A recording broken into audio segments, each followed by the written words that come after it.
Young ladies, we'll talk about it in a few minutes. What is your name, my friend? Carolyn Johnson. And your name, my friend? Valerie Bradley. And what did you all wrote together? What y'all put together? It's the Harlem Travel Guide. It's the first comprehensive travel guide about Harlem exclusively that's been published. And we did it because most of the travel guides in New York only contained 2 to 3, maybe only 1 page about Harlem, as if that's the only thing that happens in Harlem. And there's so much more. It's a lot of rich history here, wonderful restaurants, clubs, beautiful architecture, and wonderful events. Wonderful. Tell me, you said there's an event like we right here up here at Sisters, and with that, and on 155th Street, you said the Church of Intercession. You said they give something for Christmas every year, do something for Christmas every year, right? Yes. You want to talk about that, Carolyn? Yes. Every year they do the reading of the night before Christmas there in the Church of Intercession on 155th Street and Broadway. And that is also the place where Clement Clark, the gentleman that wrote the original story, is actually buried there inside of the cemetery. And they have famous entertainers actually go to the church and do this famous reading for the kids, which is really great, over at the Church of Intercession.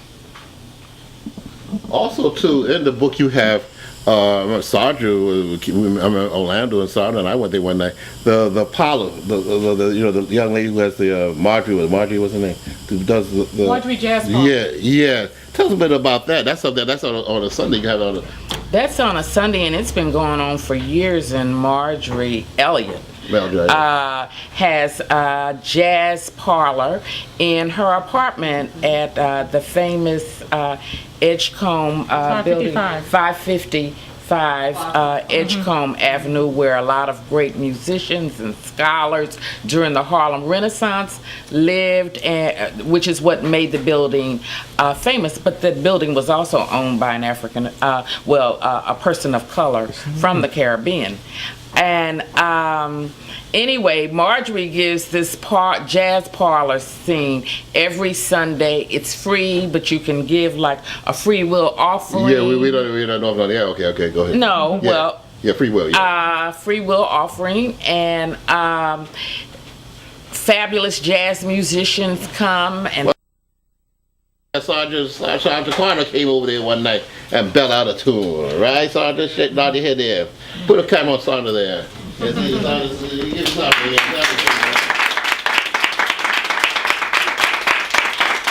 But Marjorie herself is an actress and a stride piano player. Right. And I used to see her in a lot of NEC plays back in the day. Yeah. And she belts out a great piano. They give a wonderful concert in the summer over at Jumo Mansion. Okay, the chord, Eric, right? The chord, right? Yeah, okay. Yeah. Those are some nice homes. Those are some, those are some nice homes over there. Oh yeah, well, there are nice homes all throughout Harlem. I think what makes Harlem so distinctive is the architecture. It's probably the largest area of late 19th century and early 20th century architecture left in the city. There are others, but we have a big collection of them all over Harlem, starting from 110th all the way up to 155th and beyond. So, and many people are not aware of that unless they live here or work here. Or sometimes they live and if they love seeing this kind of work, which is not being duplicated anywhere anymore, then the place to come is Harlem. And definitely visitors from out of the country love to come up here and see it. Question. You went overseas. What was the reaction when you promoted this book overseas? What was the reaction overseas? Well, we were in the London Book Fair. Okay. Right, we were in several book fairs overseas and stuff. How were people? It was very well received, and I believe that we're getting even better reception from foreign visitors than we are from Americans, and from especially African Americans. I don't know what it is. Well, what's wrong Maybe with that? we're not doing our marketing right or whatever, but I do know that African Americans come here on business and for pleasure. They stay downtown. They Uh-oh. want to come to Harlem, but they don't know how to come to Harlem. If they buy this book, this will tell them how to come to Harlem and where to go. Okay, Or, but or you hear the thing, well, I was born here. Okay, that has nothing to do with knowing what's going on with inside the community, because a lot of people are born here and we just aimlessly walk the streets, but we don't know what's around us. And they pass a building every day and you don't even know its historical significance. They don't know that Marcus Garvey did his first speech in that building, but they pass the building every day. Right. and they just wave. Hi, hello. You know, that's it, right? Question: how did both of you? How'd you meet each other? Well, we both live in the Mount Morris neighborhood, right? Right. I moved Where- here where in the- 1992. Okay. In the Mount Morris neighborhood, and Valerie was already living in the community and very active within the community. And I started to do work with her with some of the things that she was working on and stuff, and that's how we became friends. Then she had developed a program at City College for tour guides. And I took the program with Valerie, and I became the licensed tour guide and stuff like that. And doing that, I became much more intrigued with the community of Harlem and started working on the book. And then we got together and we polished it off and put it out there and stuff. Yeah. She's too modest. She was my best student. She's the only one who went on to pass the tour guide test with the Okay. city Okay. to get the license. Oh, okay. And so she's Give a a big hand. licensed. Yeah. She's a licensed tour guide.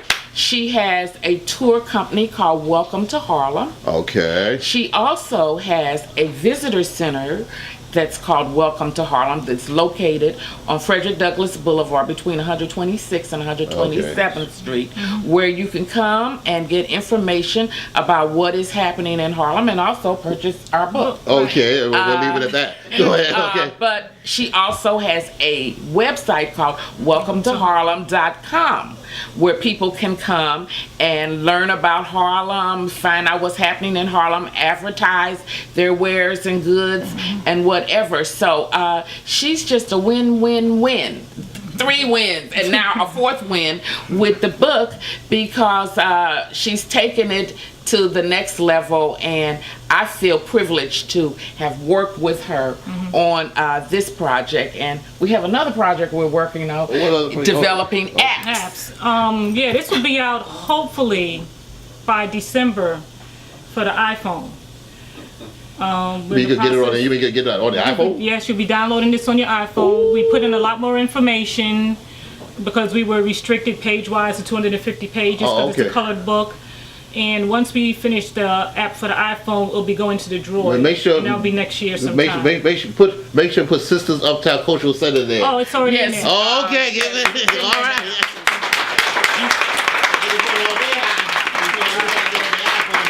We're not advertising, folks, but we have to. All those aside, we have to support each other, because Harlem, you know, it's not the same. I remember I used to run up to, you know, my father took me to the first tour to Parlor back in 1970. I came back home from the army. It's not the same now. Harlem is not. It's changing. What is your opinion about that? Well, it is changing, and some of the changes are better, and some of the changes I don't think serve us well. In what way? Well, for one thing, our young people are priced out of living here. They can't find affordable apartments. Can't find a house either, right? Or they can't find a house. But who was buying houses anyway? Did you buy a house in 70? I bought a house now. Oh, you bought a house now? Okay. But people weren't, when the houses were affordable, when the houses were affordable, people weren't buying. I bought my brownstone in 1980 for $36,000. Okay, now how much would it be now on open market? About $2.5 million. You know, that's just like, I remember this gentleman came to fix something at my house one day, and he was saying, he said, you know, I have a brownstone, you know, and it's in Bed-Stuy. He said, you know, that's like a nice little bank book. It is. It is. Because either if I want to sit back and cash out, I just get, this is better than go to the casino. You don't have to sit back and go with a whole bunch of old people, so you can run out the casino. This is a better deal. A brownstone that we bought, I know some people who purchased their brownstones for $8,500. They're cash cows now. Yeah. But it was because we did not believe in our community. We didn't take it seriously. And then when others began to take it seriously, I mean, real serious. It was too late. it was too late and we were priced out. Right. Because for years you had a lot of businesses that were in these buildings that they would say, oh, I would never own this, but your business is in it. But they never purchased it. And then when somebody did purchase it and told them, okay, your rent might have gone from $1,000 to $10,000 because that's what the market could demand, they didn't understand why they were being priced out. But they had ample opportunity to purchase these properties and they didn't take advantage of it. I will tell you. I will tell you one smart organization who was able, got smart, and you know who I'm talking about, was Sylvia. Oh, yes. She owns Give her. Sylvia a big owns hand. That and other pieces of property. When I first moved up here in '80, We're not she giving a was free like, plug, but this is just the fact, folks. a little Hole in the wall. hole in the wall kitchen. What was it? A counter yeah. with about 3 tables. Mm-hmm. That's what she had. And look at her dynasty now. Yep. She's a real success story. But she had the common sense to purchase her building.